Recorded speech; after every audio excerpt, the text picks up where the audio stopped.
Bonsoir, bienvenue sur ma chaîne où je te propose des histoires apaisantes et captivantes pour t'accompagner vers un sommeil serein. Si tu apprécies ce moment de détente, n'hésite pas à t'abonner et à liker cette vidéo. Ça soutient mon travail et m'aide à te proposer encore plus de récits fascinants. Alors installe-toi confortablement, laisse les préoccupations du jour s'évaporer et laisse-toi emporter par l'histoire de ce soir.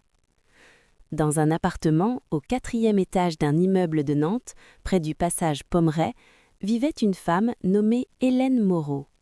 À 54 ans, elle menait une existence ordonnée, rythmée par des habitudes si ancrées qu'elles étaient devenues invisibles.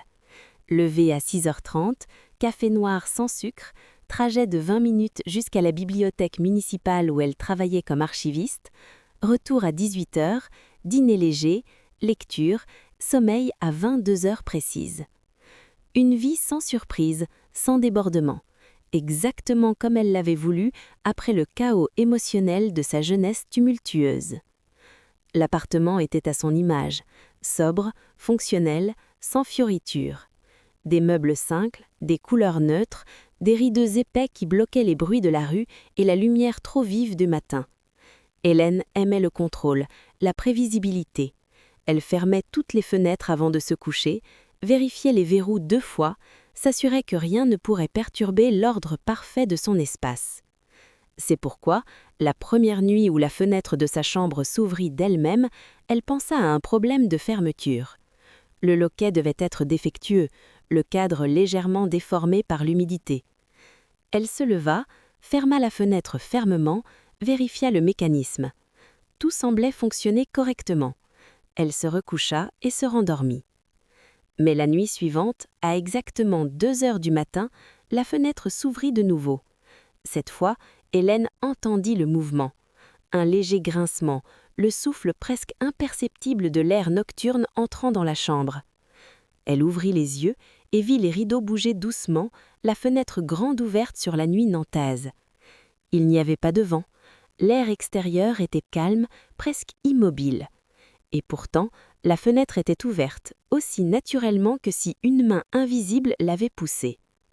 Hélène se leva, ferma de nouveau la fenêtre, cette fois en poussant le loquet plus fort, en s'assurant qu'il était bien engagé.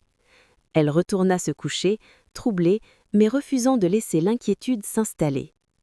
La 3e nuit, elle attendit. Assise dans son lit, les yeux fixés sur la fenêtre, regardant l'horloge digitale sur sa table de nuit. 1h58, 1h59, 2h. Et la fenêtre s'ouvrit. Lentement, silencieusement, comme poussée par une force invisible mais délibérée. Le loquet se souleva de lui-même, le battant pivota sur ses gonds sans un grincement, et l'air de la nuit entra dans la chambre. Mais ce n'était pas un air ordinaire, Hélène le sentit immédiatement. Il portait quelque chose avec lui. Pas une odeur exactement, mais une qualité, une présence douce, familière, qui évoquait des choses qu'elle ne parvenait pas à nommer. Elle se leva et s'approcha de la fenêtre ouverte. L'air caressait son visage, doux et frais, et avec lui vinrent les souvenirs. Des images surgissant de nulle part. Elle avait 8 ans, dans le jardin de sa grand-mère en Vendée, l'odeur du chèvrefeuille grimpant sur le mur de pierre, le son des cloches de l'église portées par la brise du soir, le rire de sa grand-mère qui l'appelait pour le dîner. Ces souvenirs étaient si vivaces qu'Hélène pouvait presque sentir l'herbe fraîche sous ses pieds nus, presque goûter les fraises du jardin que sa grand-mère servait avec de la crème. Puis l'image changea. Elle avait 16 ans maintenant, assise sur un banc au bord de la Loire. À côté d'elle, un garçon aux cheveux bruns et au sourire timide, son premier amour, dont elle avait oublié le nom après toutes ces années. Ils ne parlaient pas, regardaient simplement le fleuve couler, leurs mains presque se touchant, mais pas tout à fait. Hélène sentit sa gorge se serrer. Ces moments qu'elle croyait perdus, enfouis sous des décennies de vie pragmatique, revenaient avec une clarté troublante. Elle ferma la fenêtre, perturbée par cette invasion de son passé. Elle se recoucha, mais ne dormit pas, fixant le plafond jusqu'à l'aube. Les nuits suivantes, le phénomène se répéta. Toujours à 2h du matin, toujours avec la même douceur silencieuse. Et chaque fois, des souvenirs différents surgissaient. Sa mère avant la maladie qui l'avait emporté trop tôt, chantant dans la cuisine un dimanche matin. Son père, distant et maladroit dans ses affections, lui offrant maladroitement un livre pour ses 12 ans. Des amis d'enfance qu'elle n'avait pas revus depuis 30 ans, des moments de joie pure qu'elle avait, sans le savoir, effacés de sa mémoire consciente pour ne garder que l'essentiel, le fonctionnel. Hélène commença à redouter ces nuits. Les souvenirs la bouleversaient, déstabilisaient l'équilibre qu'elle avait si soigneusement construit. Elle essaya de bloquer la fenêtre. Elle plaça une chaise contre elle, attacha le loquet avec une ficelle. Rien n'y faisait. À 2 heures précises, la chaise était mystérieusement déplacée, la ficelle défaite. La fenêtre s'ouvrait, imperturbable dans sa routine nocturne. Puis, un soir, Hélène décida d'arrêter de résister. Elle se coucha sans fermer la fenêtre à clé, la laissant libre de s'ouvrir quand elle le voudrait. Et quand 2 heures arrivèrent, elle ne ferma pas les yeux. Elle regarda la fenêtre s'ouvrir et accueillit l'air qui entrait. Cette nuit-là, Hélène reçut des souvenirs différents, plus récents, plus douloureux. Elle se revit 30 ans, follement amoureuse d'un homme qui voulait l'épouser, lui proposant une vie d'aventure, de voyage, d'incertitude joyeuse, et elle, choisissant la sécurité, un emploi stable, une vie prévisible. Le regardant partir, debout à une fenêtre, exactement celle-ci peut-être, dans un appartement différent, mais dans la même ville. Elle se revit refusant des opportunités par peur du risque, des amitiés qu'elle avait laissées mourir parce qu'elles demandaient trop de vulnérabilité, des passions qu'elle avait étouffées parce qu'elles semanaient son contrôle. Et progressivement, Hélène comprit. La fenêtre ne s'ouvrait pas pour la tourmenter, elle était là pour lui rappeler tout ce qu'elle avait fermé en elle-même, toutes ces parties de son être qu'elle avait verrouillées aussi soigneusement que ses fenêtres chaque soir. Des semaines passèrent. Hélène cessa de lutter contre la fenêtre nocturne. Elle commença même à l'attendre. À 2h moins 5, elle était éveillée, anticipant le moment où l'air entrerait, portant avec lui ces fragments de qui elle avait été, qui elle aurait pu être. Et lentement, quelque chose en elle commençait à changer.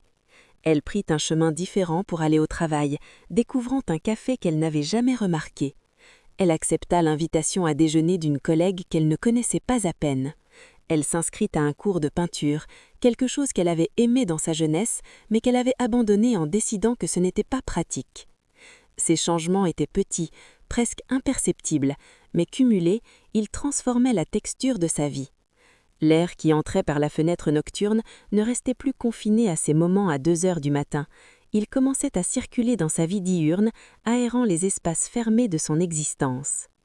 Un soir, 3 mois après la première ouverture de la fenêtre, Hélène rentra de travail pour trouver un message sur son répondeur.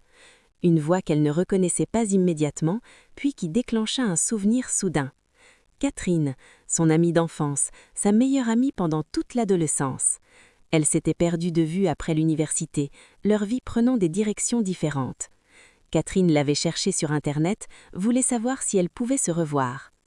Le vieil Hélène aurait effacé le message, trop compliqué, trop chargé émotionnellement, trop imprévisible. Mais la nouvelle Hélène, celle qui s'ouvrait lentement comme sa fenêtre nocturne, rappela et organisa un déjeuner. Les retrouvailles furent étranges au début, 2 femmes de 54 ans essayant de retrouver les jeunes filles qu'elles avaient été.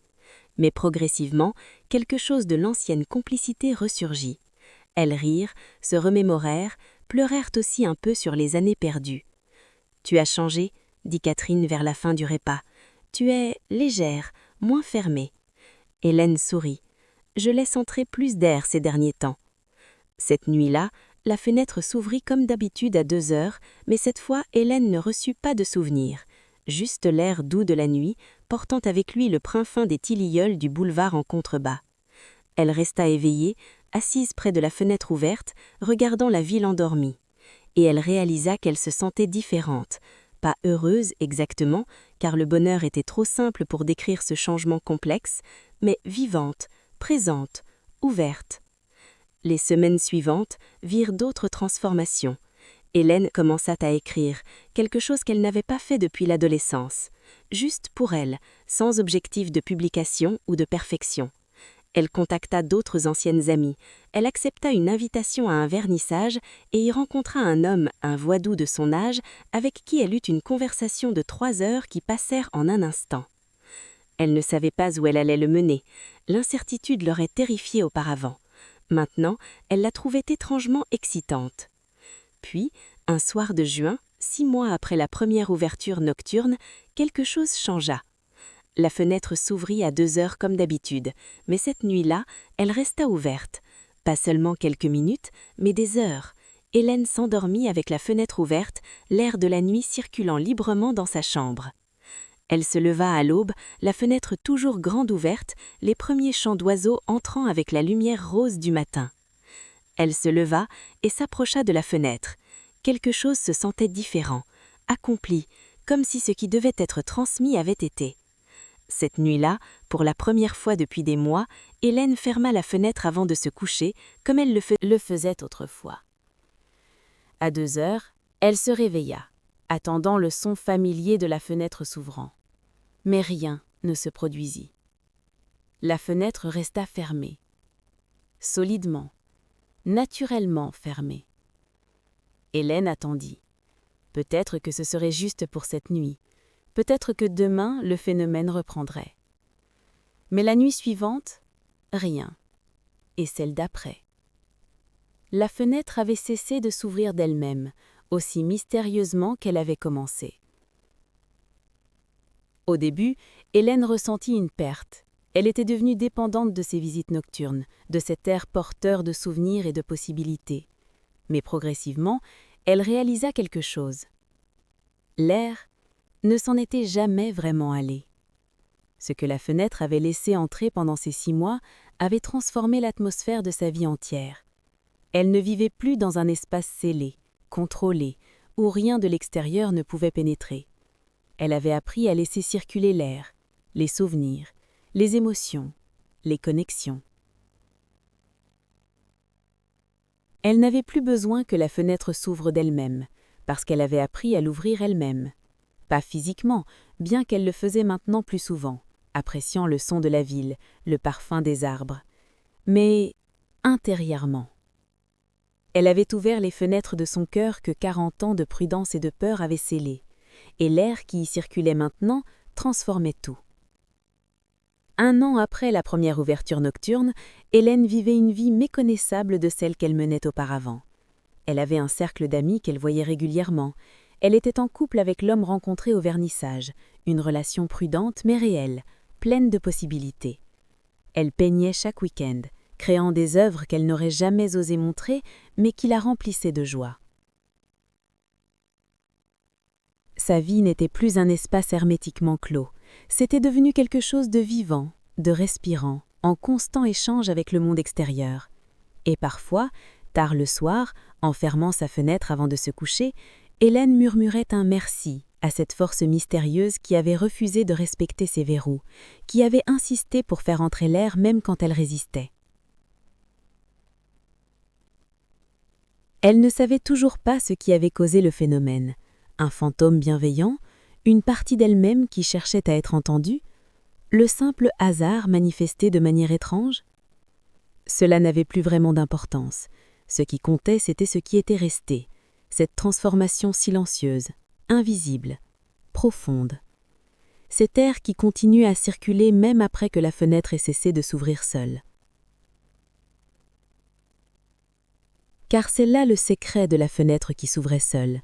Elle n'était pas là pour effrayer ou mystifier, elle était là pour enseigner une leçon simple mais profonde, que nous passons nos vies à sceller nos espaces, à contrôler ce qui entre et ce qui sort, à nous protéger de l'imprévisible. Mais en faisant cela, nous nous privons aussi de l'air dont nous avons besoin pour vraiment vivre. Les souvenirs qui nous nourrissent, les connexions qui nous enrichissent, les possibilités qui nous transforment, tout cela nécessite que nous laissions entrer l'air, même quand on a peur de ce qu'il pourrait apporter. Parfois, la vie nous force à ouvrir ces fenêtres que nous gardons si soigneusement fermées. Et si nous sommes sages à accueillir ce qui entre plutôt que de lutter contre eux, nous découvrons que cet air transforme silencieusement tout ce que nous sommes, nous rendant plus vivants, plus présent, plus ouvert aux miracles ordinaires de l'existence. Voilà, mon ami. L'histoire de la fenêtre qui s'ouvrait seule touche à sa fin, mais son enseignement demeure. Nous scellons nos vies, fermant toutes les fenêtres contre l'imprévisible, l'incontrôlable, l'inconnu. Mais en faisant cela, nous nous privons aussi de l'air dont nous avons besoin pour vraiment vivre. Les souvenirs qui nous nourrissent, les connexions qui nous enrichissent, les possibilités qui nous transforment, tout cela nécessite que nous laissions entrer l'air, même quand on a peur de ce qu'il pourrait apporter. Parfois, la vie nous force à ouvrir ces fenêtres que nous gardons si soigneusement fermées. Et si nous sommes sages à accueillir ce qui entre plutôt que de lutter contre eux, nous découvrons que cet air transforme silencieusement tout ce que nous sommes, nous rendant plus vivants, plus présents, plus ouverts aux miracles ordinaires de l'existence.